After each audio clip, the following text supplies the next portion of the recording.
Thank you, Mr. Chairman, and thank you to our witnesses for being here and for this thoughtful report that you've put together. I want to ask a question that's related to where Senator McCaskill was going, but I want to ask a different part of it. And that's about the recruiting and retention of highly skilled and specialized technology jobs.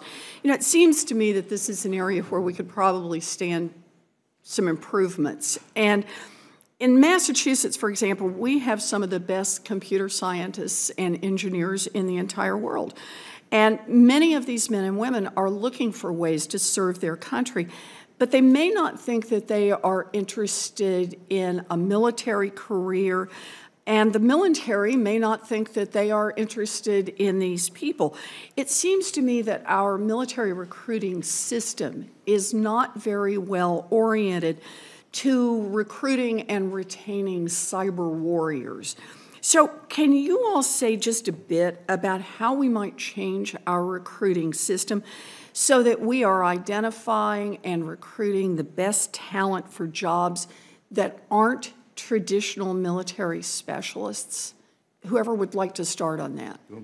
I'll just say, Senator, that's a big part of our report, and there's a lot of precedent for this. You know, when the need has been there and they've recognized it, they've been able to do these things. William Paley, who was the head of CBS or something, was in World War II, was brought in as a PSYOPs expert with the rank of colonel, and there wasn't, you know, there was flexibility in those times to do it. So I think what we recommend is that they at minimum identify certain areas like you're talking about, and certainly, you know, Boston would be a place in the Boston area where there's a number of people who might be willing to consider this, certain specialties, certain skills.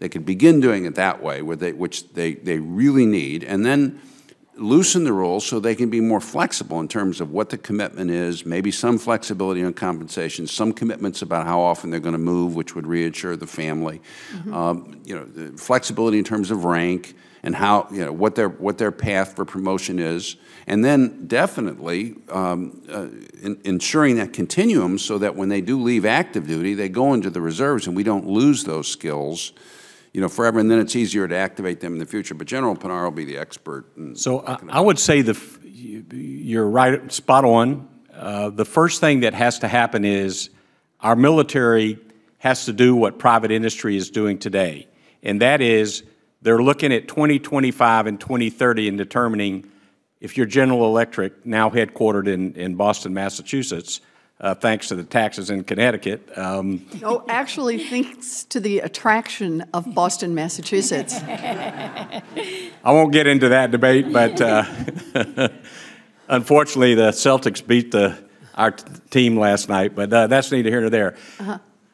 They figure out in General Electric and all the big corporations, what are the skills we're going to need in our company to be successful?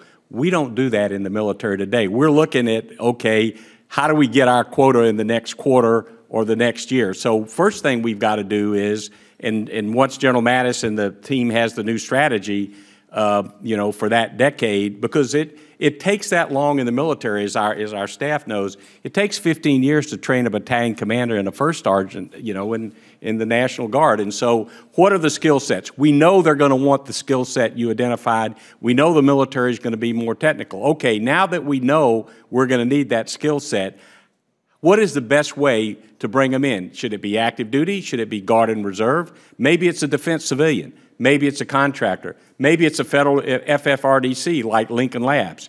And so then you determine what's the right mix. I'm a big supporter, as Senator Ernst and others, the Guard is home base. So if you join the Guard in Massachusetts or you join the Guard in another state, you're typically going to stay within that state. You're not going to move all over the country like active duty. You can stay at work at one of the great cyber firms and be promoted in your civilian job and be promoted in your military job. It's the flexibility, and I mean, that's what we've argued in our report, and what the good thing about the Force of the Future that Secretary Carter did, not necessarily the solutions, but I think they did a good job of identifying the problems. That would be a good starting point as you look at what are the right solutions. So we've got to make the military recruiting, retention, personnel management system much more flexible, just like we do in private industry, just like you would do here in the U.S. Senate. You move people around all the time.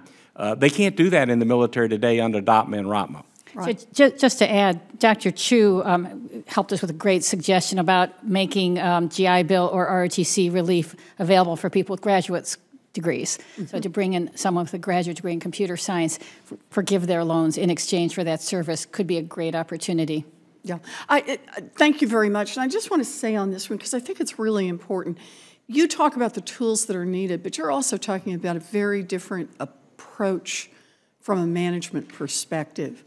And so I think it's going to take both. That we have to think hard to make sure that the tools are available, but we've also got to think hard about how it is that our senior leaders in the military approach this set of issues. So go ahead, Senator Talent. Of course, as long as our chair is okay on the time.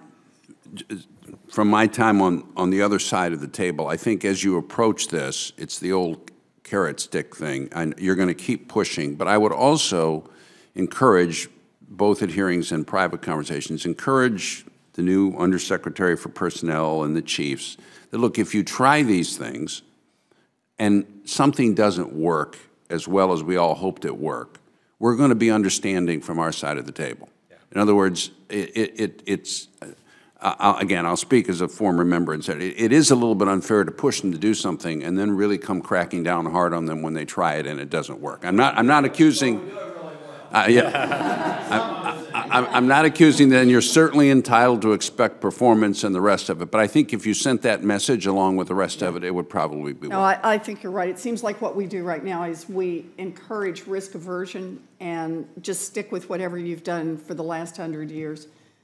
Rather than encouraging people to take some risks, even recognizing there'll be some failures. So thank you, Mr. Chairman, and thank you.